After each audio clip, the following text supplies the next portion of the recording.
ପ୍ରେମିକଙ୍କୁ କେମିତି ରଖିବେ ଖୁସି ଆଉ ଏହି ଉପାୟ ଆପଣାନ୍ତୁ। ସମ୍ପର୍କରେ ବଢ଼ିବ ସମ୍ମାନ ଆଉ ମିଳିବ ପ୍ରଚୁର ଭଲ ପାଇବା।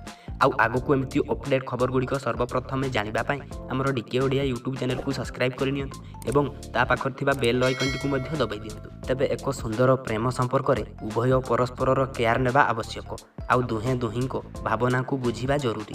କିନ୍ତୁ ଅନେକ କ୍ଷେତ୍ରରେ ମହିଳାମାନେ ନିଜ ପ୍ରେମିକଙ୍କ ଭାବନାକୁ ବୁଝିପାରନ୍ତି ନାହିଁ ଏବଂ ପରସ୍ପର ମଧ୍ୟରେ ମନମାଳିନ୍ୟ ଆରମ୍ଭ ହୋଇଯାଇଥାଏ। ଆଉ ସମ୍ପର୍କ ମଜବୁତ କରିବା ପାଇଁ ଦୁହେଁ ଦୁହିଁଙ୍କୁ ବୁଝିବା ନିହାତି ଆବଶ୍ୟକ। ଆଉ କେବଳ ମହିଳା ନୁହେଁ, ପୁରୁଷମାନେ ମଧ୍ୟ ଇମୋସନରେ ବାନ୍ଧି ହୋଇଥାନ୍ତି କିନ୍ତୁ ବାହାରକୁ କମ୍ ଦେଖାଇଥାନ୍ତି। ତେବେ ଏହି ପରିସ୍ଥିତିରେ ନିଜ ପ୍ରେମିକଙ୍କୁ କେମିତି ଖୁସିରେ ରଖିପାରିବେ ଆପଣ? ଆସନ୍ତୁ ଜାଣିବା ଏହାର କିଛି ଛୋଟ ଏବଂ ସରଳ ଉପାୟ, ଯାହାଦ୍ୱାରା ପାର୍ଟନରଙ୍କୁ ଖୁସି ରଖିବା ସହିତ ସମ୍ପର୍କରେ ପ୍ରେମ ଏବଂ ଭଲ ପାଇବା ଭରିଯିବ। ଆପଣ ଆପଣଙ୍କ ସାଥୀଙ୍କ ଇମୋସନର ଧ୍ୟାନ ରଖନ୍ତୁ। ଆଉ ଯଦି ଆପଣଙ୍କ ପ୍ରେମିକଙ୍କୁ ଖୁସି ରଖିବାକୁ ଚାହୁଁଛନ୍ତି, ତେବେ ତାଙ୍କ ଅକୁହା କଥାକୁ ପ୍ରଥମେ ବୁଝିବାକୁ ଚେଷ୍ଟା କରନ୍ତୁ। ଆଉ ପ୍ରେମିକଙ୍କ ପ୍ରଶଂସା କରିବା ନିହାତି ଜରୁରୀ। ଆଉ ପ୍ରେମିକଙ୍କ କଥା ମଧ୍ୟ ଶୁଣନ୍ତୁ ଆଉ ତାଙ୍କର ଛୋଟ ଛୋଟ କଥାକୁ ଗୁରୁତ୍ୱ ଦିଅନ୍ତୁ।